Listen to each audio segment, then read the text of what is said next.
people. So this way, because it's Christmas, summer vacation, you may not be able to make every meeting, and some of our discussions are really wonderful, and people want to hear what people thought about reading. So we record for that reason only, not to forward, not to identify people, but just so that people can hear the ideas of the book group. And one of the announcements, you probably, if you read your email today or yesterday, Choji Rinpoche is coming to town, and I think he's going to be here for a week to 10 days. So on the 4th, when we ordinarily would meet as a book group, we are not meeting, but everyone's invited to come to Soak, which he will be conducting here. And it's always extra special when he does it. So feel free to do that. And then on the 11th, um, I don't know how much I'm empowered by the leadership committee to communicate. And I don't even know what's going to happen, but Choji Rinpoche knows people who know people. And so we may have a special guest on the 11th who is an expert on karma, but we may not.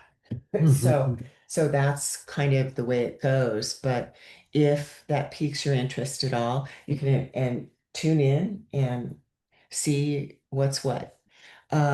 And Judy, hi, welcome. Hi. Good to Hi. see you. Hi. Hello, everyone. And just to say that I will be away all of August. I'm very sad that I won't be there when Rinpoche's there, but I, some thought that he might be here in July, but it's going to be August. So that will be an Yeah. August, wonderful time to have him visit. And um, the second thing is that I had to get up extremely early, so I may fade out and have to leave you all somewhere in this evening, but I will be here as long as I can. Thank you. Okay, understood. Thank you for explaining, and you can just leave if we put you to sleep. If if volitional action puts you to sleep. Okay, so I think that's all that I have. Oh, I do have a question for people. How did it feel to you this week to kind of back up and really look at volitional action, chapter 3? Might as well reread this chapter anyway. Yeah. And do you feel like you got more out of it, Jackson, that it was worth a worthwhile endeavor? Oh, I'm rereading it right now. Okay. Okay, great. And then you should have the notes somewhere too. It seems pretty familiar, so I guess I've read it previously. Okay, yeah, and it is familiar. But what I noticed when I read it is, oh my gosh, there was this, several areas where I was confused, probably birthing volitional action myself. Kind of a joke. But yeah, I mean, I'm kind of glad we're going back given what we've read so far. So we'll be back on track on the 18th. So what we do is we don't meet on the 4th, but we meet on the 11th, the 18th, and then I think I also scheduled the 23rd because we have a long period of time due to Labor Day. So we may as well get it every week then. yeah, every week for 3 weeks. Okay. And then we go back once Labor Day is over, we go back to normal 2 week schedule. Anyway, so let's start talking about volitional action, and we might want to reflect on chapter 2 somewhat, which was karma and rebirth. I was kind of looking over that to see if there was anything that I needed in order to understand volitional action. And we can jump into questions, or people can talk about how this chapter struck them at this point in time. Chapter 3. Chapter 3, yeah. So, and you're welcome to say, well, as we looked at in chapter 2, or the other reading that you're doing, you don't have to go, oh my gosh, it wasn't 15 to 41 or whatever the pages are. It's fine. And at the end, so we have a new person, Ajanta, who is joining us. And so I'm explaining a little more this time. Um, Normally, what I do is I provide an outline, which is just me going through the reading. It's not set in stone. There may be things that I miss, or maybe you would have said it differently. And please feel free. This is a peer led group, so we all are kind of helping one another. And then at the end, I can post some questions that just get us talking, really, more than anything else, and sharing. Um, does anybody else feel the need? I hate to turn that on because it's sort of loud. Are you guys okay with the temperature? That's fine. Okay, great. Um, so one of the things that's interesting is right when we start out on page 31 is he starts talking about karma and and so the question is how he's dealing with karma here differ from how the average person might look at the concept of karma. Well, I, for one, I was struck by the immediate attention to the interdependent situation, which is an element of all that we think about as everything being interdependent.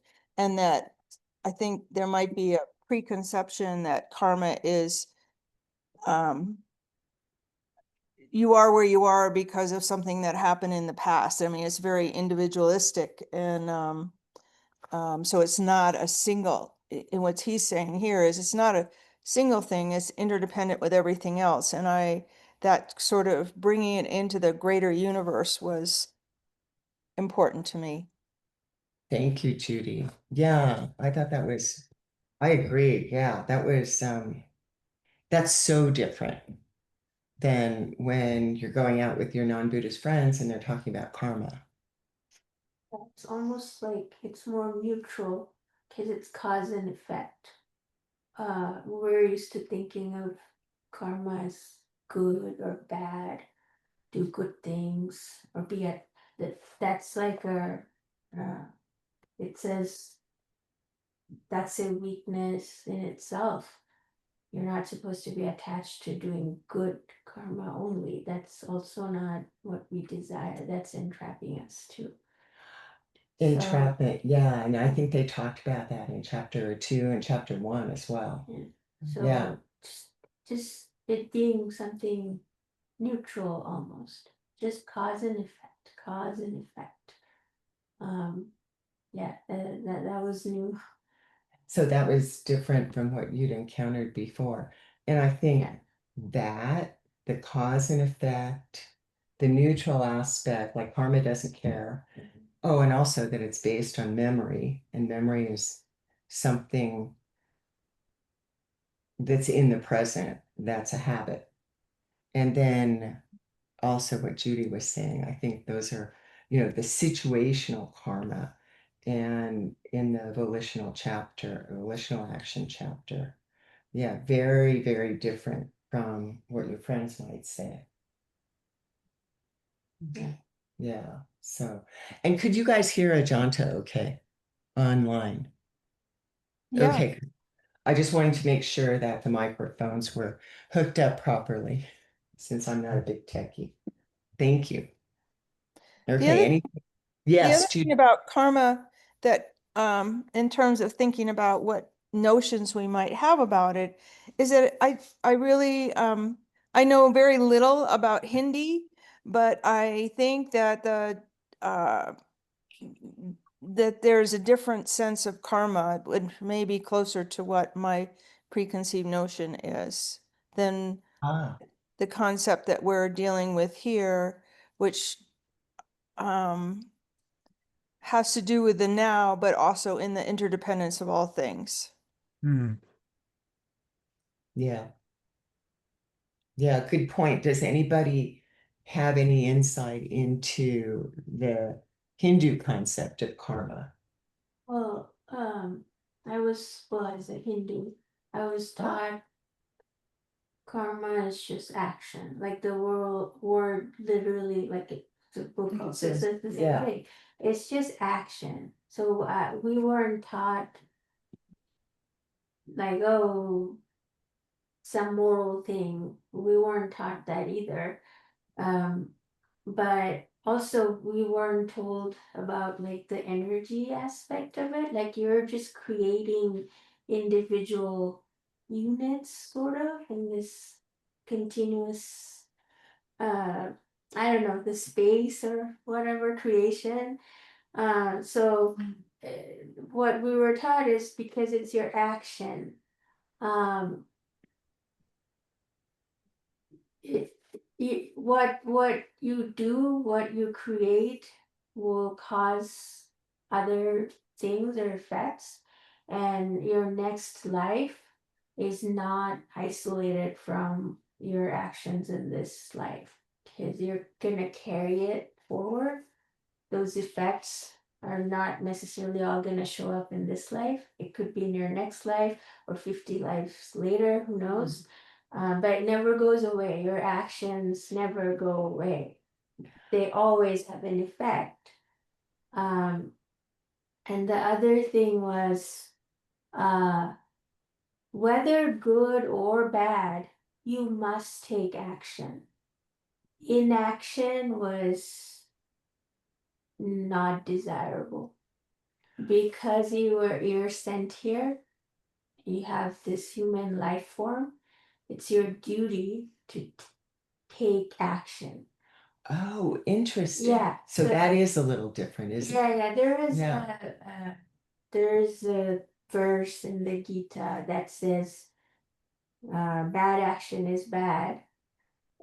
Good action is better than bad action, of course, but what's worse than bad action is inaction. No action at all. Interesting. Yeah. So And he's not addressing that here, I yeah, I'm a don't think. little Yeah. confused. No, he Here. is, he's actually, he did talk about that Okay. in that chapter, but maybe in a different way from. Well, but here it Yeah. says to get away from karma is the key because you're looking for those gaps. Because, well, between- the problem is not necessarily the action, the problem with, or we get into the three poisons with action, so you have the anger, desire, and ignorance. Mhm. So those are the three main ones, and it's not so much the action that you do, it's what label or attachment of emotional attachment got to it. So Just do it for its sake. if you do it with a very neutral, let's say, I don't care what the outcome is, I don't have any attachment to it. Actually, it was in Hinduism too. Now Yeah, that is exactly. So, That- the thing is that Buddhism has its roots in Hinduism. Absolutely. It all came from India. detachment is the key. And That's well, it's just simply not having, not so much detachment, but just not put a spin on it. Let me put it that way. To put an emotional spin on it, or it's emotions. It's really what it comes Yeah. down to. The clashes, yeah.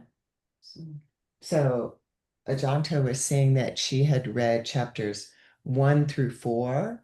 And so that idea of the beads of karma, I mean, there's space in between, and that's where he starts talking about meditation and where that's the place where you're not creating karma.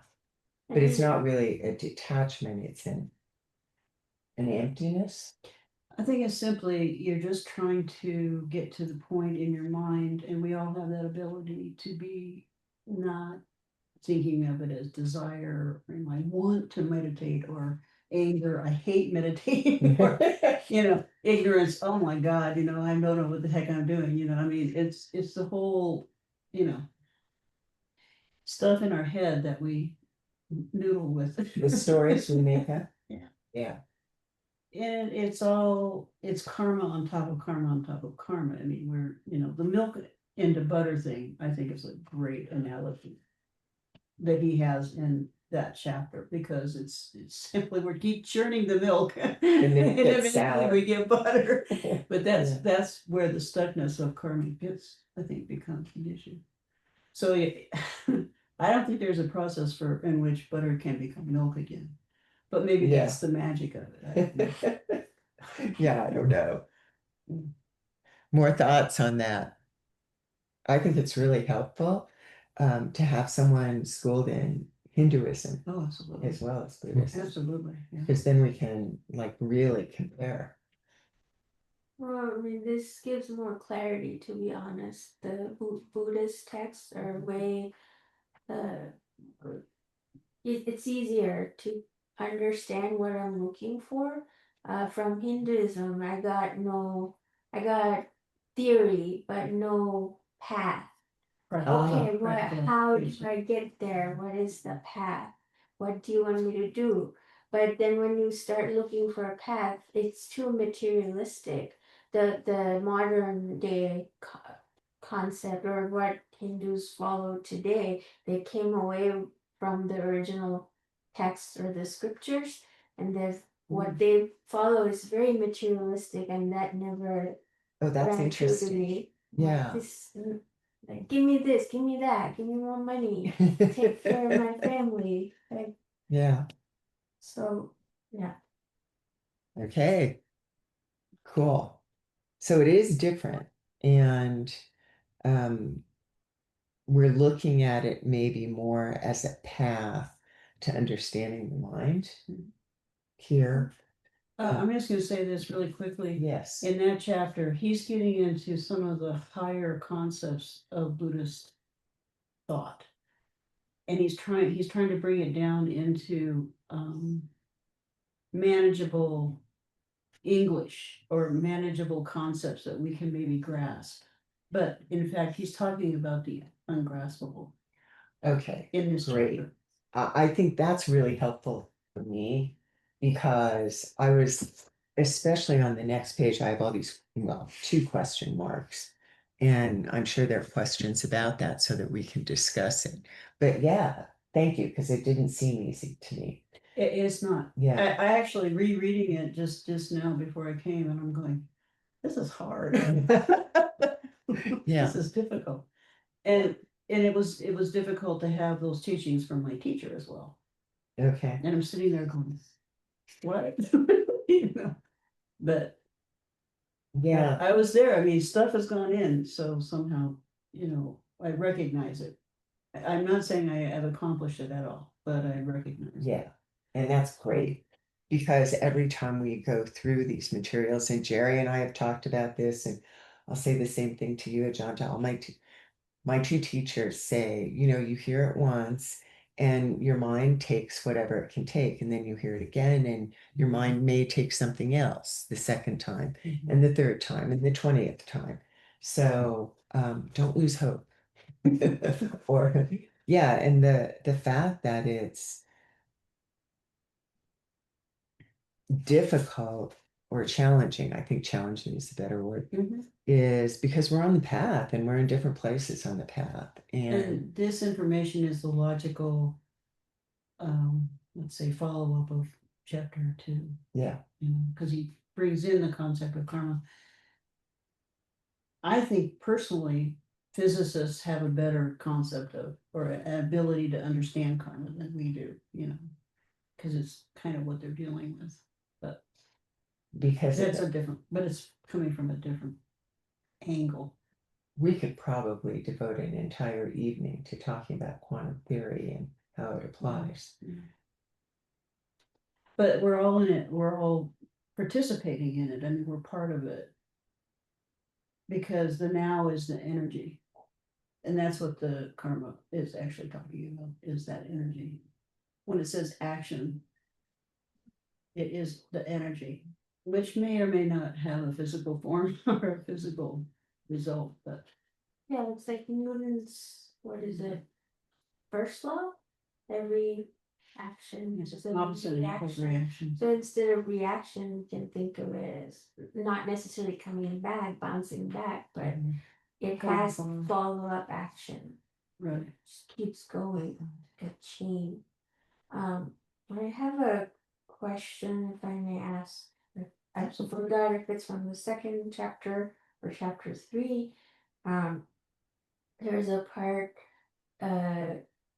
saying how if we get too attached to um, the goal of being enlightened, that is also not desirable. Now, what do I do now? Like, um, if that's what I want, So that's, You already have an attachment to it. yes, Enlightenment is not about attachment at all. yeah. So it's how do I something, get out of it's it? like, well, it'll probably just, if you continue to meditate, it'll probably eventually just sort of, kind of fade out, because it's like we know about it. It can, unfortunately, because we know about it, it can become a goal in our minds. But in fact, it cannot be achieved as a goal, because we already are enlightened. We simply are trying to clear away the ignorance and the blockages that we've created the patterns. to realize it. So it's not something that can be achieved because we're already there. And he's talking about that in here too, in chapter 3. That's what he's talking about. Yeah. So that's a really good question, because I think I meditated years before I even had an inkling of that. Oh, when we did Cutting Through Spiritual Materialism, which was also written by Chogyam Trungpa. And, that attachment to outcome is still attachment. It's a desire. It's a strong desire. It's a And strong it's desire. something desires should be removed, right? Well, but Right. the thing is that you use that desire as your motivation to continue your practice. I mean, there's a reason for it. So you're using it to continue your practice. That's it. This That's the positive of it, and that's my opinion. I may be wrong, but So if I could jump in with a Yes. thought on this, I, I'm trying to remember some context for this, but, there's a difference between,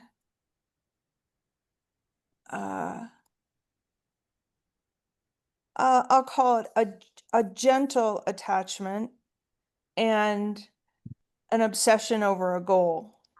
You know what I'm saying? So when I was thinking before that an analogy might be in meditation where the teaching and an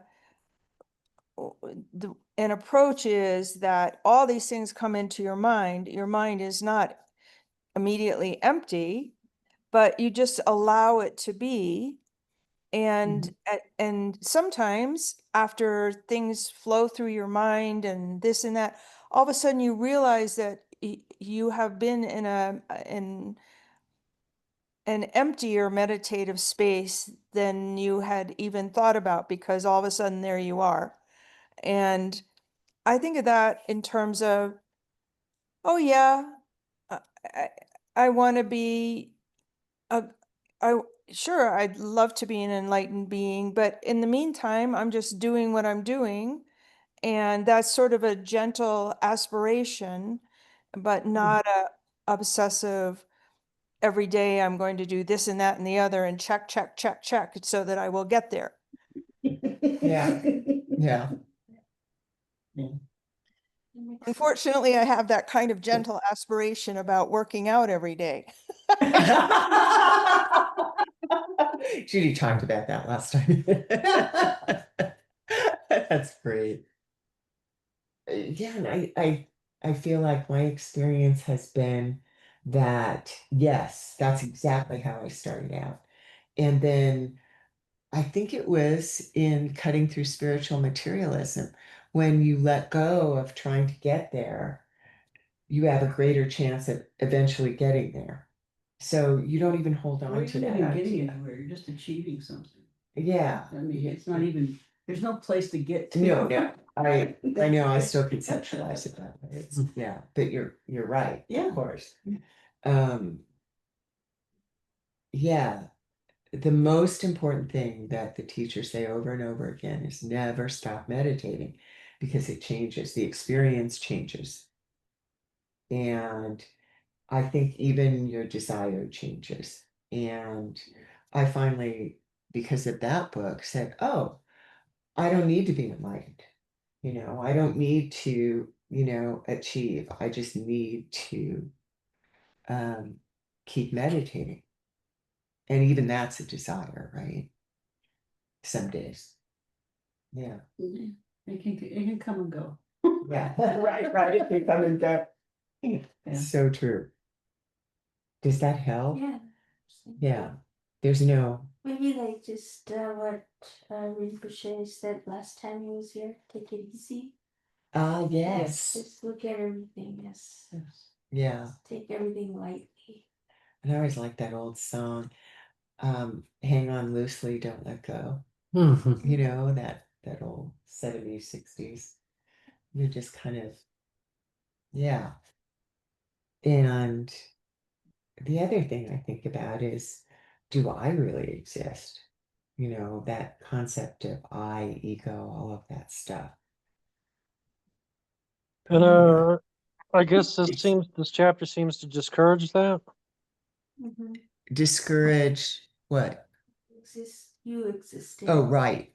Yeah, that discrete existence. And even the fact that karma is not a discrete concept. It's a situation.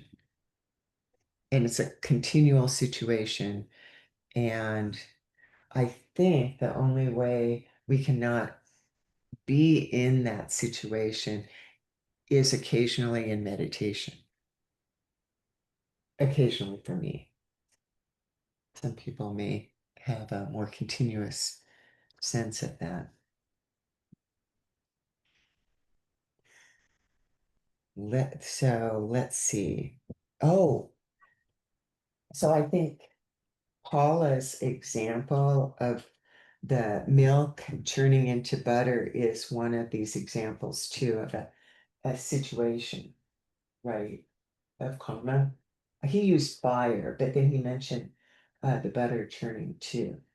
Well, fire is the fire analogy, I think, was more about the causality factors in karma. That you have to have these three Oh, right. things, to make fire happen. And milk into butter is more about how you start off with the milk of a karmic situation and you just keep churning and churning it until it solidifies into butter.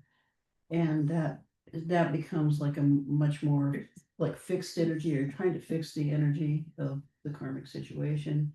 And your mind is only doing this. It is not actually happening that way, but that's what happens in our mind, I think, where we just have, when you have the wheel going around in your head, going over and over and over and over and over something or something that happened or some, who knows what. That's what I think he's referring to. That makes sense. I think meditation helps to open your mind so that you just, if you can even get to a point where you start the wheel going, and because of your meditation practice, you can recognize it and go, oh, okay, I just have to let that go. I don't have to do this. I don't have it's to a attach it's a all choice. all these stories and all the Right. importance of Right. anger or even love. I mean, it could be anything. Anything. Yeah, anything. And then the fire being situational is that there's no one storyline there. It's like all sorts of things come together Mhm. in the situation of the fire. But Yeah, causality. the Yeah. fire thing was effective for me. Like it's not a single entity. There's all these different things that go into fire. Same with, like a flower. There's sunshine, there's water, there's all these different things, these causalities. So that was an effective example that he gave for Yeah. me. Yeah. Thank you, Tim. Anybody think of something else like the flower? That was a great example. It is a good. One thing that I might have shared last week, I can't remember, but one thing that really helps me a lot when I'm working with all kinds of things, as I'm 86 and I'm really trying to work with everything I need to work with to be ready to die, and I'm not expecting to die right away.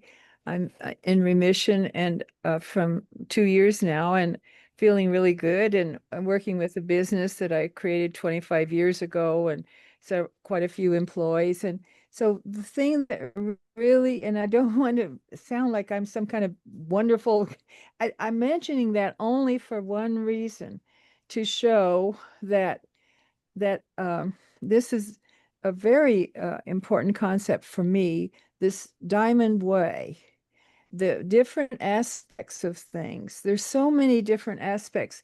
If we really look at, we wake up in the morning and that day, just you're working with yourself and working with the world, working with all sorts of things. And so the light flashes in so many different colors, in so many illuminations of anything. And so today I woke up and I thought, oh my gosh, there's this, that, and the other thing that could go wrong because there's several people in a distance that I'm working with.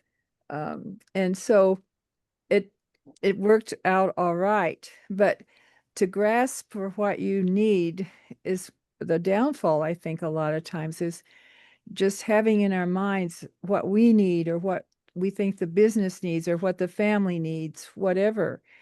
And if we can just be present with awareness that we bring from our practice into being there with, like right now, we're doing this.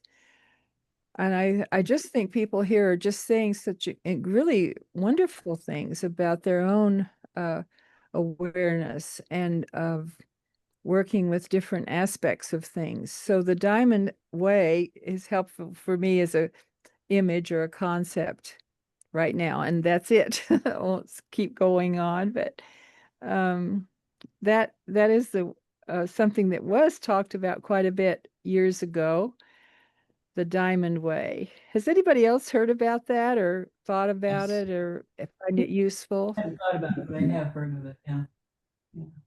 They're So still that, here. Have you found oh, Has anyone found different aspects of a diamond, like many different aspects, whether front and back, simple yes or no, or right or wrong, or something? If we really, really think about things as being multifaceted, I don't know. Has anybody else thought about that and found it useful or helpful? Yeah, it goes with the there's no right or wrong or good or bad concept, right? That's what you're saying.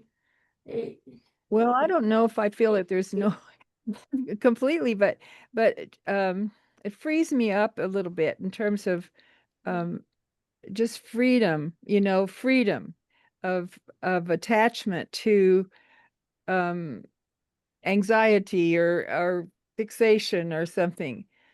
It just has helped me, and I just wondered if anybody else has thought so of it that. sounds like what you're saying is it's a means for you to not get attached to looking at something from one point of view. Like you can slide off and see it from other points of view at the same time and be more in the moment. Would that be an accurate Oh, thank you. And statement? also freeing freedom from anxiety, freedom from that, is really the freedom from fear, freedom from just, worrying about my family or worrying about the business or worrying about the people that I care about. most people, you know, yeah. And so that is really, really helpful to me, but I've said it already. Okay, thank you, Janet. Yeah. Okay. Let's see, karmic situation. Um, oh, what does Chogyam Trungpa name the energy that creates volitional action? And how would you describe the sympathetic ground? And that's on page 32. And there are a couple of questions from page 32 because there was a lot happening there. He talks about the birth of. One of the things that struck me at this top of page 32 is we have to have the energy. And I always think about it as in so many contexts, you need what I facetiously call the activation energy to get something started. And Huh. it takes these other components. I mean, and it goes from someone said something about this before.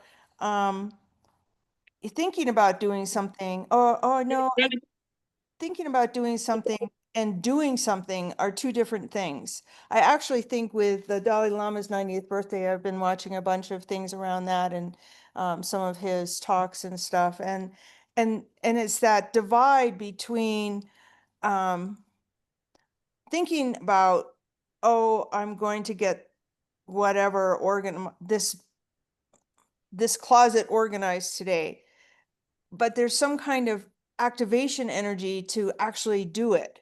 Mhm. And I think I was struck by that thought in the discussion on that page. So the sympathetic ground, you need a sympathetic ground to produce There you go. Yeah. um, a psychological state. Um, Ignorance is the original psychological state where the karmic situation is born and develops. And before that, we're in confusion, chaos, and ignorance. Um, but there's that spark of light. And he also, not so much, I didn't see it in this chapter, but his one of his big themes is spontaneity. And if you are truly in this present moment, then that should be enough, right? To just create that organization that you see needed in that moment. If you're organizing your closet, maybe. I don't know. What do you think? Well, I like the thought of being, and again, I'm, using sort of um, um, slang here, but in being in the now, if you if you have something and you see someone who needs it, and without overthinking it or anything, you give it to them. That kind of thing, that kind of freedom to be able to do that without, in my case, over analyzing everything.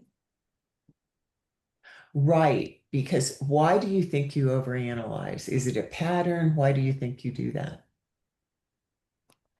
Or have a tendency, not that you do it.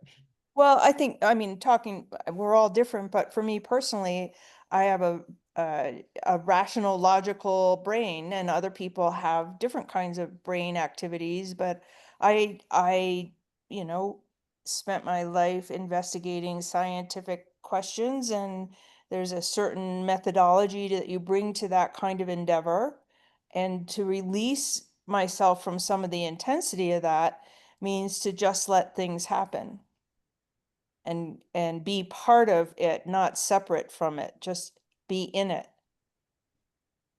And my guess is meditation helps you do that. Oh yeah, it keeps me, meditation's very good for me and a way to start the day most days. And because it puts me in this sort of ethereal zone where, yeah, I'm humming along and doing whatever's on my little list for that day or not doing it or whatever, but I'm in sort of a zone that initiates with taking the time to calm the mind and do meditation be in a meditative state and bringing that through the day as much as I can. Yeah, thank you. Thanks, Judy. Other thoughts? Um, I personally think that particular paragraph gets more complicated the more you read it. so which one? The one you were just talking about, So this was the first one, about the right? sympathetic granule. Yeah. Rubbing You too. can read it on a surface level, but then as you read it and try to kind of unpack it, it's got a lot of stuff in it.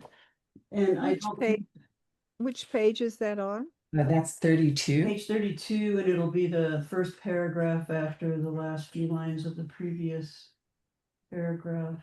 In So- order for karma to function, is that where it's Correct. talking? Correct, yeah. Uh-huh. To produce karma, we need Yeah. ignorance.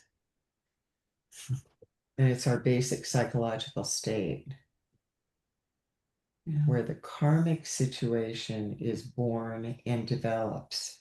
But it sounds like, Judy, from what you were saying, that if you take that time to sit and, be in the moments, the moments strung together, then you have less attachment to the duty aspect of things, or you have less karmic attachment. Where did it come from? He gets to that question at the end of chapter 4 Yeah, too, and leaves it to us.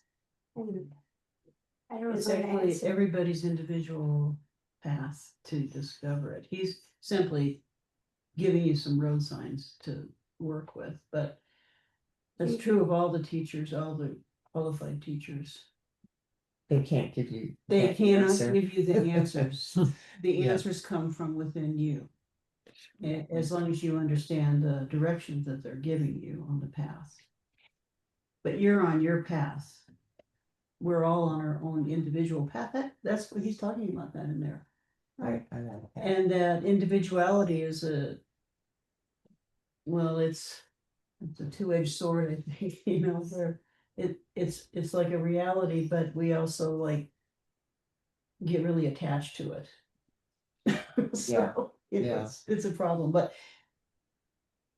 each of us have a path or a way that our minds work, or a way that we approach things in life. And it's conditioned by a number of different things, but the path to unpack it is kind of the same path. It's just that the results will be different for everybody, depending on what needs to be unpacked Yeah, or, clarified. because all our karmas are different.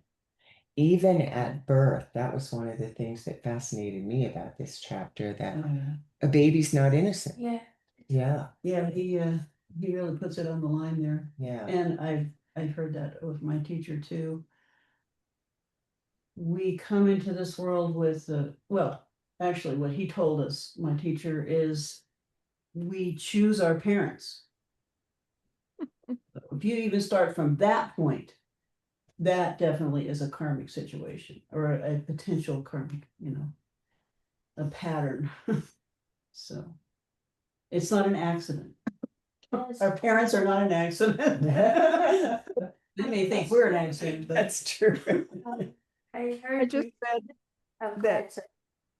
Well, I just read somewhere, just quick comment that research now is definitive that sons receive their intelligence from their mothers, and daughters receive their intelligence from their fathers. Really? That's what the new research. Look it up. I don't know. For Maybe I sure. will look that up, because it seems like it would be a combinate Yeah. kind of situation, but yeah, I don't know.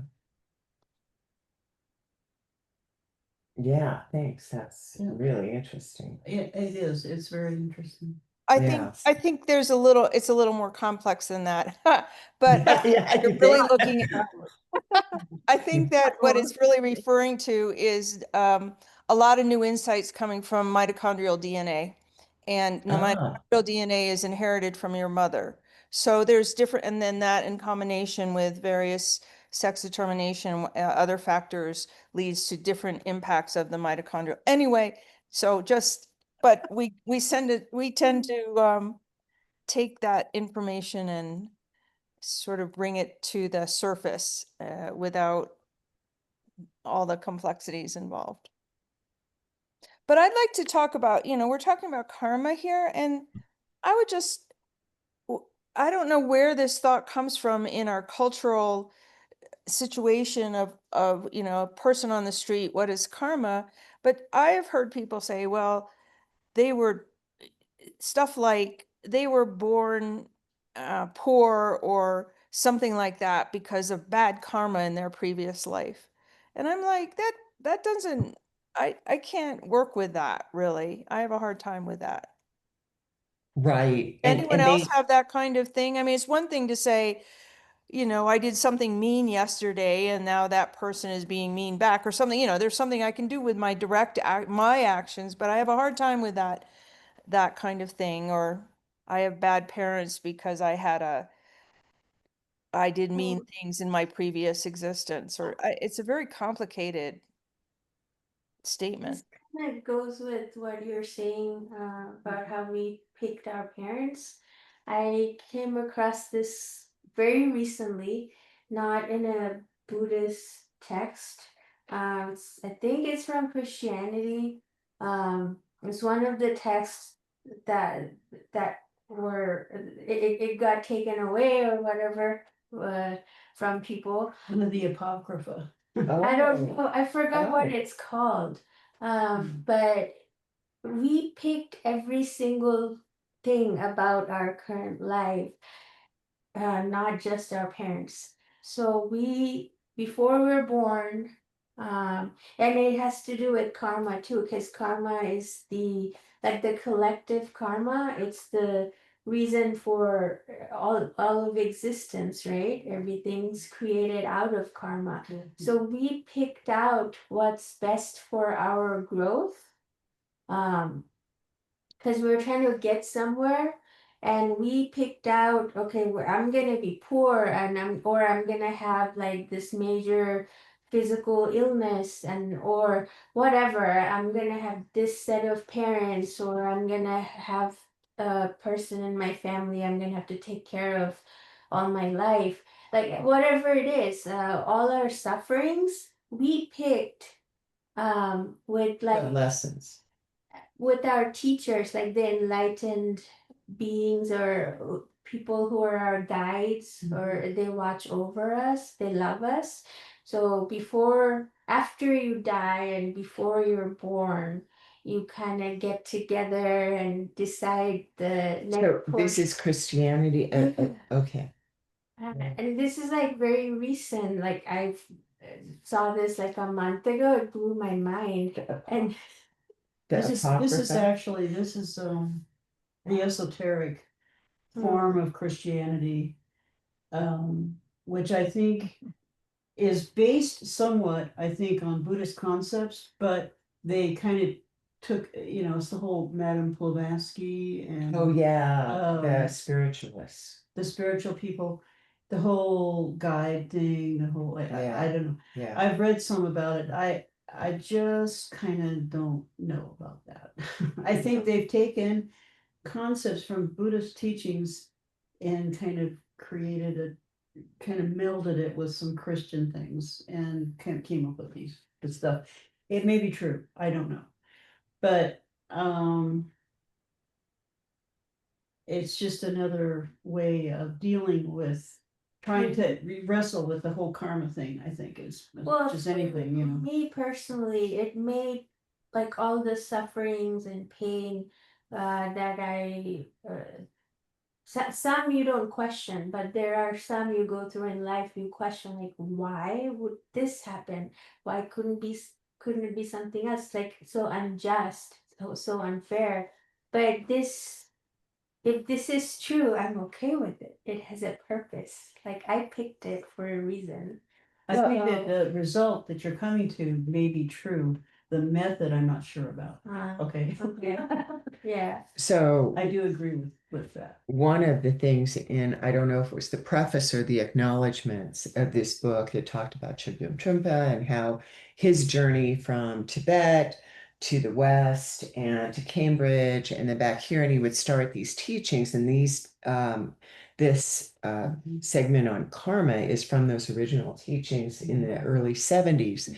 And Yeah, he started out of the gate, he's doing Abhidharma is what he's doing. This is the highest level teachings. which is amazing. Yeah. But one of the things that didn't fly with his very privileged, mostly white Boulder, and then where else was he? Well, he was in Scotland Canadian. Oh, wasn't it Scotland? Yeah. Okay, Scotland. Didn't fly with those students was this idea of people chose to be born in Palestine and get bombed, that kind of thing. And, so he retailored it in this form in a way that we can digest because he may have some other knowledge about that. There may be other knowledge about that that we cannot understand, but it does not obviate in us the need to be compassionate to our fellow human beings and to do what we can for our fellow human beings. We also need to be compassionate with ourselves. Yes, that's We're true. part of, all sentient beings. Yes. That's one of the parts for West, this is the hard for the Eastern mind to understand how when the West, a lot of us just have a really negative self-image or really have will not cut ourselves any slack or any kind of, understanding or love or anything like that. They don't get it. Guilty, They guilty, do guilty. not get that. Yeah, But right. it is part of our culture. So it's part of what we're here dealing with or trying to deal with, trying to come to terms with, I suppose. Yeah, and I have, that reminds me of something else that I read that teachers like Rinpoche or Chogyam Trungpa, although he knew, I think, after all of his experiences, they are not accustomed to the level of neuroses that exists in the average American human being because we have everything Not just material. America. Well, yeah, This is the Western the world. Western. Yeah, it is the Western So thing. can I jump in for just a second? Say one thought about that is the intense focus in Western culture on individualism. And if you Yeah. expand the idea of karma a little bit to say where we are and we just in our interdependence with the whole earth, with everything, with the universe, we just happen to be here right now without individualizing it so much, maybe. I think that's a really good point. Yeah. Thank you, Judy. Yeah, because it's hard to get away from that. We're just set up for that. We start out compared to a lot of places where the village has an intrinsic reality. We are extremely individualistic in the West. So everything's about us Yeah.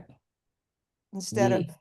expanding that thought to we just happen to be here in the universe, given the totality of everything that happened in the universe. Yeah.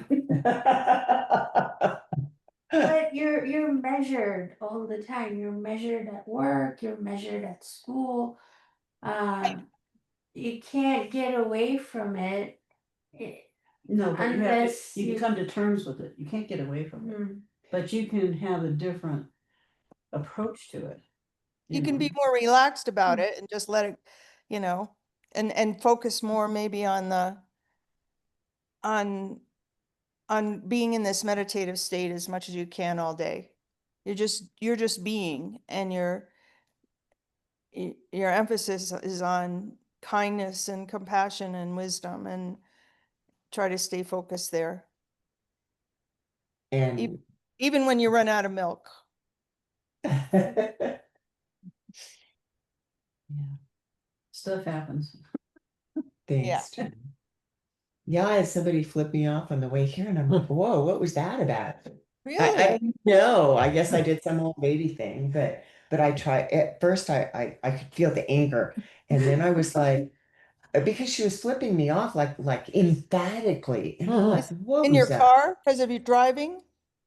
Yeah, I was trying to make a right-hand turn and she was like zipping in and out of traffic and I thought she was settled, but I guess she wasn't and I did something untoward, but I was just trying to get to my mom's place. So so I was like, "Rrr," my old thing. And then I was like, you know what? She's really hurting if she's that angry, Something's, yeah. and she's in this thing. And so I kept trying to beam, but I thought about it a lot and I try to let go to your point, Ajanta. I just try and let go of creating those stories because my past has been so involved in, but I did the right thing. I was trying so hard. I've done, like that attachment that can get really intense and it doesn't really You matter. get a lot of butter out of that, don't you? Oh my gosh, so much butter. So much butter. I think it's like frozen butter. That Yes. that for me is like what do you guys think? Like the practical application of meditation. Like it's almost like a preparation for I'm going to have these moments in my day and I'm going to try and prepare for that as much as I can. And I'm not always successful most of the time. But I that's like that that's how too. I prepare That's for my day. Yeah, that resonates very much with me. And especially Yes. the traffic situation, I go up and down Evergreen a lot and I just try to take it easy, and sometimes I listen to old folk music and, it's like Yeah. just relax. Mm. But the Yeah. energy out there is so intense and there's people zipping by. And I always feel like the left lane is for people who really have an emergency and they have to get somewhere very fast. And just leave that left lane open because somebody needs to go somewhere very, very fast. That's a really good point. Looking at the sky helps me. Just glancing at the sky or breathing out through my mouth sometimes is let it go, And Yeah. we all have techniques that help us probably that we can share. I don't know, but Yeah, there are different techniques. So I try to like find the compassion for her situation, and like try to beam, be well, be happy, because it's really, you know, it's sad to think of somebody so Mm. uh, so angry, like so like and right and I'm like, you can be right, it's okay. But I could feel that, that immediate anger in myself. And I was like, damn. Huh. So, but what I did, because I just got a new car, and James got me one of those stickers, and you can put the protective, I don't even know what it means really, protective Buddhist sticker in the corner of your car. I had it in my old car, and I'm like, man, I'm putting that thing in right now. Yeah. Yeah. So that was right before class that I put it in my windshield. Yeah, you guys have great ideas and thoughts about these things. Oh, so this was the hardest paragraph for me. Within the basic totality of our ignorance, we have a tendency to disbelieve in energy, but I believe in energy. So what does that mean? Does that I mean think that you can say that you believe in energy, but for most of us operate on a daily basis, on a moment to moment basis, not understanding or recognizing the energy. We really don't. So, well, energy is involved with emotions and many I think many from this is I'm so involved with children. When I was for many years I taught children and I had children and child development concepts, um, stages that children go through, and at any one of those stages they can get squashed in a way that gets them stuck in certain ways, gets us still as adults stuck in certain ways. And the concept of entering the diamond way is also the concept of engagement, which means feeling your emotions, not running away from, especially it's hard for men, I think, especially to feel the full range of emotions. And for people who are engaged and have passion about what they're trying to do, the passion can get sometimes overwhelming too. So yeah, I think it's quite that Western psychology has a lot to offer to Rinpoche, Choje Rinpoche and Soksei Rinpoche said that Buddhism and many others have said, lamas, that Buddhism will change, you know, as it comes to the West. And I think that we really um, need to embrace ourselves in terms of understanding the feelings, the energy, the emotions that arise with it's the energy of life, emotions are. That So are you saying, because I think I heard you say emotions are important. So are they're they not important to, they're part of life. They're absolutely the energy of life. so Mhm. yeah, but we don't need to hang on to them. We can let them flow, right? Of course, there's many things, Yeah. yeah. And I yeah, mean, I think because it's really easy to get hung up on emotions. well, it certainly is. Yeah. Yeah, or And I just just was asking for clarification there because I wasn't I fully think when people understanding. are in touch with all their emotions, that they won't get stuck. They won't get stuck. Okay. The stuckness comes in blocking the feelings, blocking Okay. the fear, blocking whatever it is, like, you know. Because resistance in that way is its own form of attachment. Yes, and I think it also has to do with concepts of of probably sexuality, like men cannot feel this way, women are not supposed to feel that way or show it. If they feel it, they're not supposed to show it. You know, certain things that have to do with that or have to do with your position in a business or a family or whatever. And of course, you can't be raging around with your emotions, you know, if you're So in in a, terms of karma and yeah. volitional action, how would you what is the word I'm looking for? How would you simplify that? Boy, I don't know. What do you mean by that? Karma, in terms of volitional action and karma. Um, Karma is like good karma, bad karma, beyond karma, freedom from karma, freedom from that. You know, So yeah. we could have an emotion, and if there was no karma there, then what would happen? I don't Car know. Emotions are energy. They're just, yeah, they're purely energy, but it's Yeah. our attachment to the emotions that So, create so Okay, the. I'm there, that's what I was looking not sure for. that So I was I just could looking for even some be, clarification. Thank you. I'm sorry. Um, I think that I should read more of the book before I talk more about with because I've read some of it. Well, I've had quite a week. And so, you know, that's my excuse. So I'm going to not speak anymore.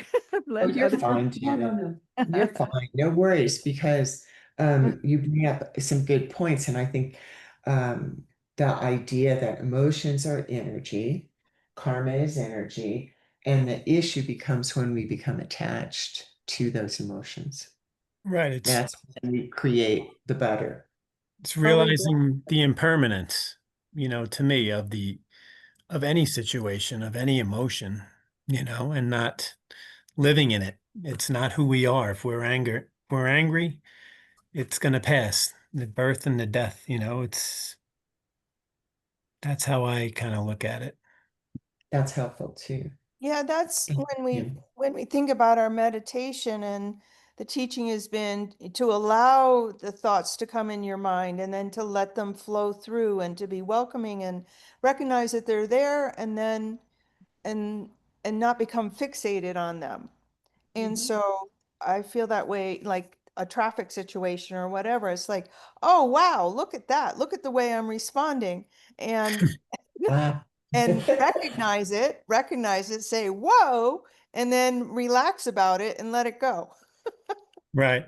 That's funny because my wife often says to me, especially in traffic, she goes, "How's that meditation working out for you?"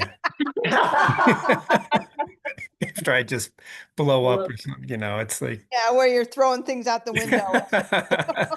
That's great. No. And that has to do when we think about, we were talking earlier about aspiring to be enlightened or something.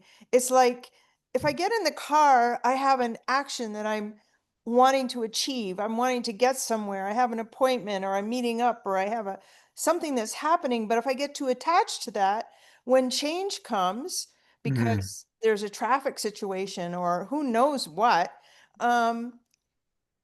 if I'm too attached to what I've set out to do, then I have this emotional anger response. And that's what yes, it's fine to have the goal to go get to your appointment on time, but it might not happen. But if we're Yeah. too attached to that, then we get all upset and angry, and it's an interesting dynamic because at the one hand, we do have what we want to do today, and we do make plans and all of this. But if we get too attached and too aggressive about that one thing, then all of a sudden we're caught in all of this other drama. Yeah. But boy, it's a lesson every day, isn't it? Oh, it is. Yes. But that makes it really interesting, doesn't it? Because you're like, oh, I did better that time. No, I didn't do very good that time. But those are attachments, value judgments. well, they are. I mean, the point is to stay in the flow, as far as I'm concerned, as much as you can. Yeah. We all have abilities or inabilities to do it, depending on, your mood for that day. That too. So, Okay, let's see. So the disbelief in energy is also a tendency to disbelieve in our separateness. So we don't believe in our separateness and to disbelieve in the original totality. What page is that? That's on page we're 32. still It's 32. it's the second paragraph. Okay. This gets really dense. Yeah, this was the one that for me, I was hoping you guys could tell me what it all meant. The disbelief in energy. So I can see how I didn't used to believe in energy, but I do now because I experience it again and again and again. And I see it in situations. So there was definitely a disbelief in energy, and it's a tendency to disbelieve in our separateness. So that's what's confusing me. I'm Yeah. hoping there's a typo in there. Because I can see people don't believe in totality. Yeah. Nobody thinks of, you know, It's not a common thought. yeah. Yeah. But people are individualistic. People, we're all like, I, me. So how, where's the disbelief in our separateness coming from? Maybe, okay, how about this? It's if you're really good at something happened to me and I'm going to blame this and this and this and this, the blaming thing, Mhm. that would say that I'm not separate in this reality, that these other things are causing this to happen, sort of a victimhood thing. Maybe Well, I could read it that way. What do you, Choje Rinpoche mentioned, I'm interrupting. I'm sorry. Go ahead and finish what you were saying, and then I'll. oh, that's fine. we're small enough. I feel like we're kind of percolating together. Um, if you're sure, I'll say Choji Rinpoche mentioned on his next to the last talk that he gave, which is still available, another book of Trungpa's, Organized Chaos, the mandala. Orderly chaos. Yeah. Orderly. Yeah, I always say it wrong. Anyway, orderly chaos, the mandala principle. And so I really think that that is very central to what we're talking about here. Mhm. Oh, okay. Yeah, because it's engagement, but also letting go, and it's this moment by moment. Like, everything is just moment by moment. Mhm.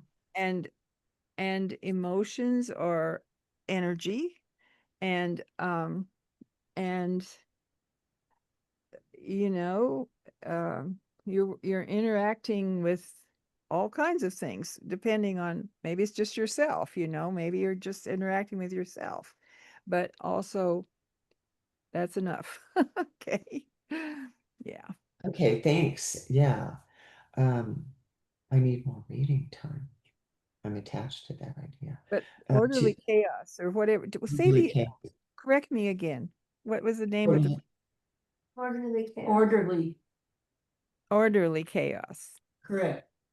That book is really a good one, I think, Okay. what we're Thank talking you. Thanks, Janet. about.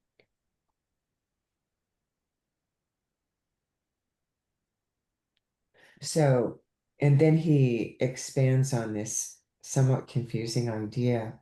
To be precise, ignorance is not so much a tendency to disbelieve in the totality as such, but more likely it is a tendency to disbelieve in the individuality, the particular sparks of energy that occur, the sparks of intelligence, energy, compassion, or wisdom. We tend to disbelieve that the flashes that occur in this particular Dharma Dhatu, outer space, are separate entities. That explains That the does separate explain it, doesn't separate. it? Yes. Mhm. The very fact of not believing in them as separate entities only produces or reinforces further separateness. This is, see, I'm going to reread this again because it's just, Telling you, this is yeah. about as dense as it can get, as far as. Well, I appreciate that feedback from you in particular, Paula. We disbelieve in the separateness because it is a threat to our own sense of solidarity or unity with the space of origin. So is this then about when the whoever, even yourself, it could just be yourself, but it could be people, other people that you want to engage with you, engage, and they begin to engage, that this energy that happens from that, is that what we're talking about here, do you think, or am I misinterpreting that? Well, maybe, but I think that's adding another layer on top of what he's saying as an example. I mean, I feel like he's speaking about karma. I think he's alluding to the title. The future is open. Yeah. Right? So each of these He's trying to get energy- me on karma. yeah, like the energy units. So Yeah. I mean That we can kind of string together, but or they're separate. actually, because this well, the next 10 minutes haven't happened yet. It's Mhm. open. Yeah. So we get to decide what happens. We can influence it or make it to our liking. We can make choices about it. Yeah, and he's saying in general there's a disbelief. People tend to think, oh, everything's Oh. predestined, or I don't have control. I don't control my life, or everything's fate, or I'm in this situation, I'm helpless, or this is my condition. I have no choice of my own. I think that's That kind of fits for yeah, me. and this is very broken down, so it's hard to go back to that picture, but I think that's what he's saying. People, Well, yeah. Yeah, well, Tim. is he saying like to disbelieve in our ability to change our karma, to make a difference? I don't Yeah, know. yeah, exactly. I'm confused as well, but that makes sense to me. Yeah. Yeah, I agree with what you just said. Like he's saying Mhm. people tend to not know or believe that they have a choice and they can influence their own future. Because it They can hasn't make it. happened yet. Yeah. Yeah, I Yeah. mean, that makes sense to me. these are the individual units, And I not the think separate. I was getting too attached to the actual words. Me too. Yeah. Well, I mean, he's trying with English words to convey this concept that actually has no words. Yeah, Okay. yeah, And that's actually true for all the high teachings in Buddhism. They really try to get close to the closest thing they can find in language to what it really is. yeah. But it isn't, it's really beyond language. It truly is. Because language itself is a Oh, duality. it is completely, Yeah. butter. Yeah. Yeah. And we each bring our own, meanings to a specific word and to try and get around Sure. it. But it's all based on duality. And Um, control so big, that control issues are what, breaks apart everything sometimes, is the inability or the unwillingness to work with control issues in so many ways. mhm. Thank you, Janet. I think he does, I think that's what it's alluding to, that the more that we think we have control over certain things or, put our spin on, we have this energy and then we want to put a spin on it for our, what wants. Well, certainly one needs control over all kinds of things. One has to be responsible. Back there, Yeah. Oh, right there. Jackson, is Jackson speaking?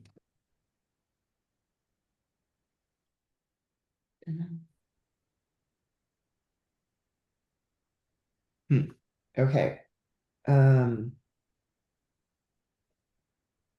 So attachment is separation. That was another important point. And does anybody have questions about that?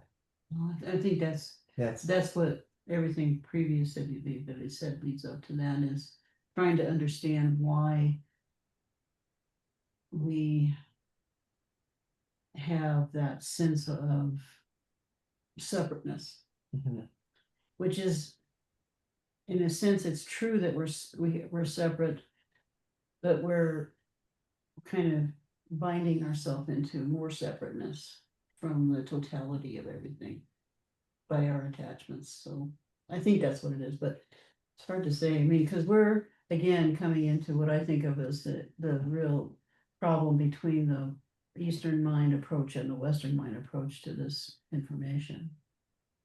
The basis there. wow. Okay, I'm gonna write that in my book.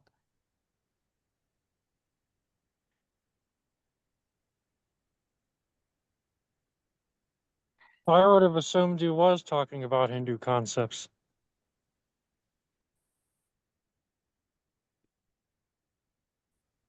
Could you elaborate, Jackson? Well, he was talking about like unity. Like the unity of things and original nature.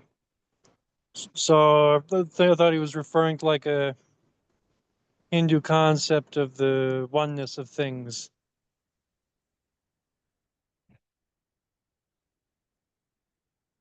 yeah, and we are all one in a sense, but we create our own separations karmically, right?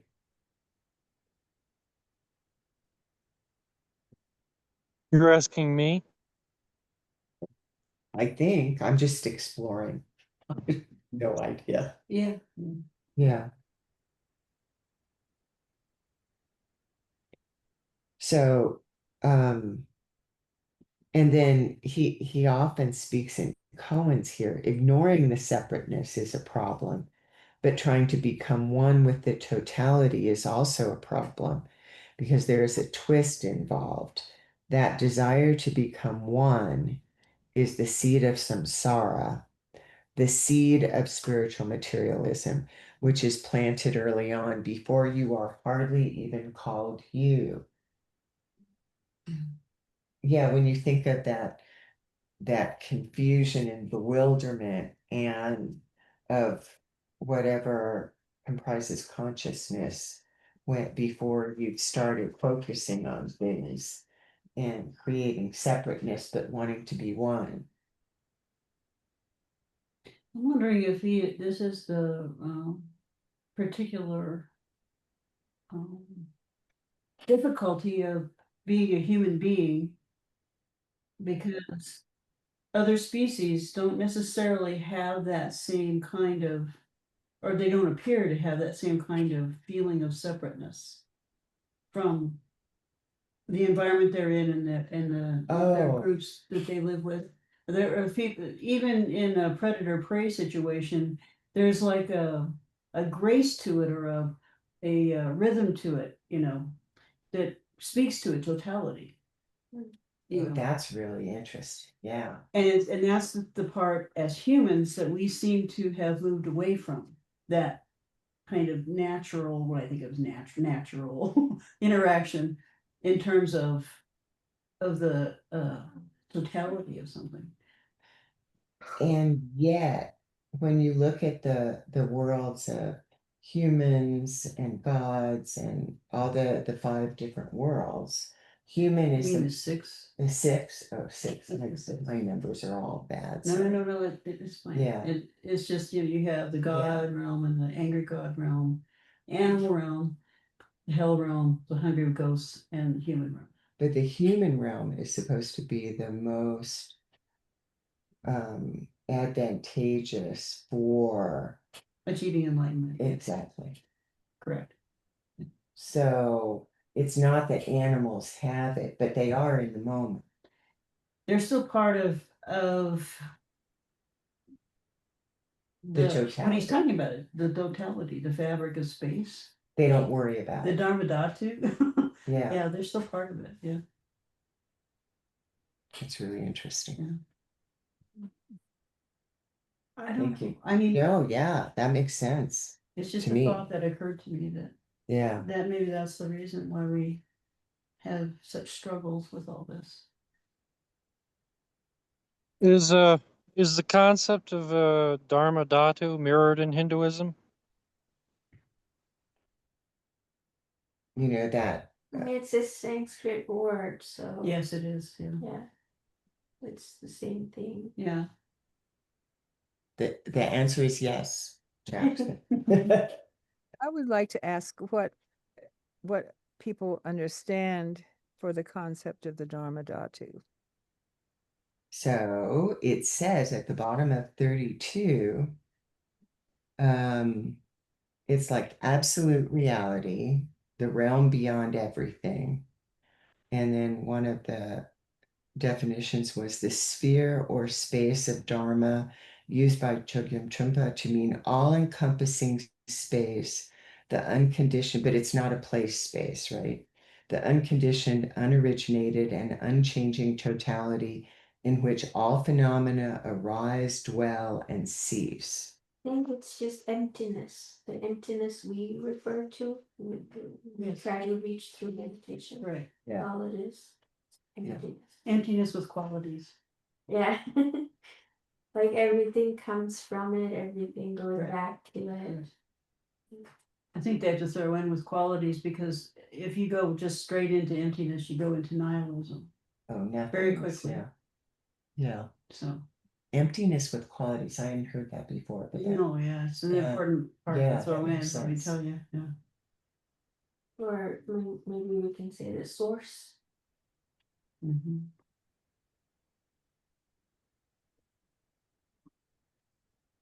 One way to think of emptiness is to think of nothing is solid, which is relating to quantum physics. Oh, absolutely, yeah, yeah. So that to me is emptiness. Illusion and solidity. Oh, we haven't talked about the 3 stages of ignorance. I thought that was really good too. The first is the ignorance of itself, the ignorance of discomfort, and the ignorance of concept, I think. Yeah. So that was 3 pages in there. So that's definitely Those worth, are really interesting yeah. parts of this So, chapter. yes, I can't believe it's almost, yeah. Well, I'm glad we slowed down, but Yeah. I think most people that we encounter are in the third one, the concept. That's why we have to struggle so much. Like there's all these concepts and labels. yeah, they and us. Yeah. Or this group or that group. This belief, that group. And you can sum it up in each group in one word. Yeah. That label. If that weren't there, that third one, it'd be like a much better world, and maybe we would be left with the second ignorance. The like, okay, I see something is there. I feel my intuition says there's something bigger than this. Yeah. What is it? What is it? So that's better than the third ignorance, right? At least Yeah. they're like starting to question. But the reason why the ignorance of concept comes up is people are so uncomfortable Hmm. or fearful. Oh yeah, it says that. So they just choose So they have to some have a group. I'm gonna belong to this an group. otherness. Yeah. Yeah. Self and others, yeah. Hmm. But it doesn't exist, it's not a real thing, so. I wonder what stage we're in. What kind of ignorance. In this moment? Oh, like as part of the Sangha, like, we shouldn't have like the concept In all three, we're in all three, Yeah. right? yeah. You can't get away from it, it's just part of, being a human being. But I don't get that from you guys or anybody else I've met. You don't have the concept thing for sure, and you are aware of ignorance itself. So you don't have the first one. You don't have the second one But- either. So Well, what? maybe in this moment, But but I mean, it just depends. yeah. This is a very, Comes and goes. very specific point of the mind. Yeah. It is easier when you're with people that are studying or practicing Dharma. Yeah, Much easier. I agree. Mm. Yeah, because even when stuff comes up, it feels like it's resolvable. I mean, it just feels because people are, they really are coming from a heart space that's Mhm. that's open, more open than what we encounter on the outside, maybe. Well, Generally. yeah, I agree with that. Although I run into open-minded people everywhere I go. So they're Yeah. not coming necessarily from being Buddhist, they simply, Right. their particular path has led them to be open-hearted, Yeah. So, Yeah, that's true. and I always like meeting people like that because I learn from them. And then I like meeting people that I have trouble with because I learn even more from them Yeah. about myself. So that's what it all comes down to. So what is something that we didn't talk about that we really wanted to talk about? Or that you really wanted us to talk about? Um, I forgot which chapter, but the five, well, what's the word? Yes. Yeah, or is it Yeah. anger, The passion, 5 poisons. Oh, the five poisons. Yeah. Um, so what's the takeaway? It's part of our nature. It's a continuous struggle. Every time they show up, just be aware and let it go. Is that Well, or you could look at where does it come from? You know, like am I trying the I person, is it trying to create self-importance? Sometimes I'll refer to myself as the I person or the me person, just to create some space of between that reality that seems so solid sometimes, but actually isn't. So I call it the me person. And a lot of time, I would say almost all the time, it's my ego. Yeah, it says that those are the foundations for your ego. Yeah. Your ego needs those things to exist. Mhm. Otherwise, the ego would disappear, right? So Yeah. it keeps bringing those back because it wants to exist. You know, if we're fighting our ego, that's also kind of like an attachment. That's not Yes, it healthy either. is. So Well, yeah, because the more you fight it, the stronger it gets. So That's just how it works. they'll keep coming, so just acknowledge it, observe it like an outsider and let it go. I And guess. meditate. Yeah, meditate. Just Yeah. pull it into your meditation. Yeah. Because on the flip side of the poisons are the wisdom. The 5 wisdom families that are attached to each of those poisons. Oh yeah, there's an opposite for each. Yeah. Right. What are could someone repeat? I need a review. The 5 poisons. I'm trying to remember from different places. What are they? So like anger would be one, because Anger, Passion. desire, passion. envy, Yeah. That's one of them. Envy, Jealous. jealousy, uh, ignorance, which we're dealing with in this Yeah. chapter, and pride. Ignorance isn't. Is ignorance a passion? I don't think so. But anyway, It's not a thank you. passion, it's a poison. it's a poison. It's a poison. Especially willful ignorance. You know, Yeah. where I'm just not gonna go there. Yeah, So it this is doesn't definitely fit. Yeah. right. Yeah. Which I think is a really interesting one, and I think that's very prominent in our world. Willful. Well, yeah, Oh, so but believe it or not, the family that's attached to ignorance is the Buddha family. That's the thing that really, say that again. What do you mean? the 5 poisons have a wisdom family attached to that poison. Oh. And the family that's attached to ignorance is the Buddha family. Oh yeah, that's the opposite. Well, that of ignorance. kind of makes That sense. makes- All accomplishing wisdom, I believe, is the That makes antidote Mhm. to ignorance. to see clearly, to Yeah. be in open space. That makes sense. So I don't know if that helps with understanding this chapter. Oh yeah, I But, don't know either, You but know, Yeah, I think thank you, that makes sense. And also I think I read it somewhere. Like for example, I think the opposite of anger, what is compassion? Vajra family. Is it compassion like? What is it? for what? I'm sorry, the antidote. Anger. The Oh, anger, patience. Patience. Yeah, patience, because Mhm. that's a big one for moi. Actually, I also deal with anger, and have my whole life, and I have had so many challenges that needed patience. And I'm going, okay, fine, I surrender. So one of the things that was said in one of these chapters is that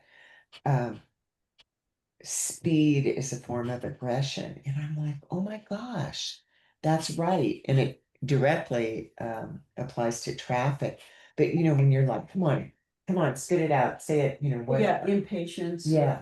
Yeah, I really see it So, yeah. And I'm very The patient. test, we should Okay. So that's a form of aggression, which is really interesting. So I isn't need it? to work on the opposite. Have patience. Just view your impatience as your means to develop Yeah, patience. I mean, basically, yeah, it's just there. It's available. yeah.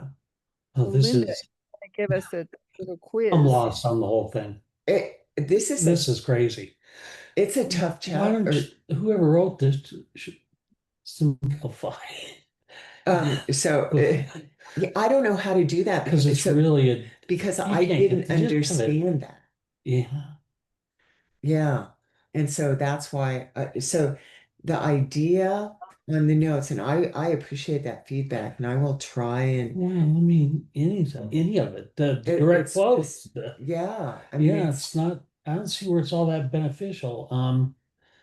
You know, I get my benefit comes from meditation, which is really truly amazing. And that's what keeps me hooked. yeah. So when you get into the high level concepts presented here, it's like, I don't know, I don't think I need it for my practice. Well, and you might not at this point in time. Yeah. It might not be, we're all called to different things at different times. And so you kind of I follow my nose.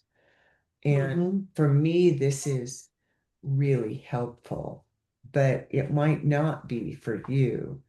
And I don't know how to simplify Yeah, the reading I because it know. was a No, I complex don't think it's reading. possible. It's not really possible. See, Eckhart Tolle is real concise and real easy to Yeah. read. Yeah. Yeah. Well, uh, one of the review points might be to know the five passions, and the antidote for each of them would help us if anger arises, we know patience. If Yeah. something else arises, we know what the antidote to that in ourselves is. So, Yeah. And so I think with this chapter in particular, volitional action, where we determine our actions, is at the same place where karma is created. That's what I got out of this chapter, right? Yeah. Yeah. So our actions effectively create our And it starts from when we're born. or before. When we come into physical existence. I haven't totally bought all that yet. Yeah, I understand. Yeah, No, that's yeah. fine, Yeah. actually. It's just what the teachers tell us, those who have the eye of wisdom. But it's up to us to accept our whatever works. Nobody's going to say you must. Nobody's It's going to say that. interesting. It's Yeah. very interesting. Yeah, You're different. yeah. And there is no one path, I think. So that points That out to the said that. individuality that he talks about. in Yeah. the spark. Mm. So let's do the world peace prayer so that people, and maybe I'll ask fewer questions because that was, No, it's fine. yeah, I don't know. you're Okay. great.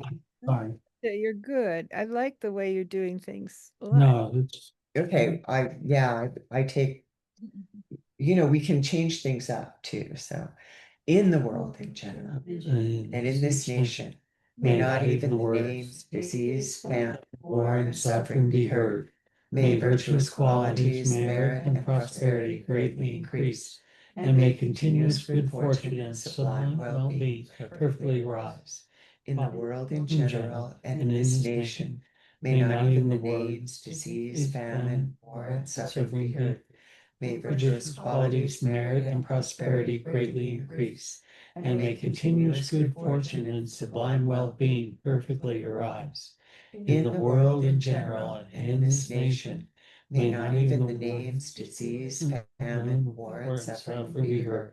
May virtuous qualities, merit, and prosperity greatly increase, and may continuous good fortune and sublime well-being perfectly arise. By this merit, may all beings gain admissions, and thus defeat the neurosis and negative actions which are the enemies, from the turbulent waves of birth, old age, sickness, and death, from the ocean of cyclic existence, may all beings be liberated. Thank you, everyone, for your wonderful participation. And maybe we'll see you on the 11th.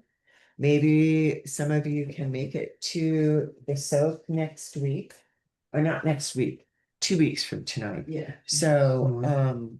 yeah, hope to see you wherever soon. Thank you. Bye-bye. Are you going to that? I'm gonna go. Oh, Is okay, it- maybe I'll meet you there. Oh, that'd be great, Jackson. Yeah. Is it going to be Zoom? The soak is going to be on Zoom? Maybe not. Check on the program. I'm not sure. Sometimes it is, especially when Choji Rinpoche gives it. So check the calendar. I Hmm. hope so. Good night. Good night.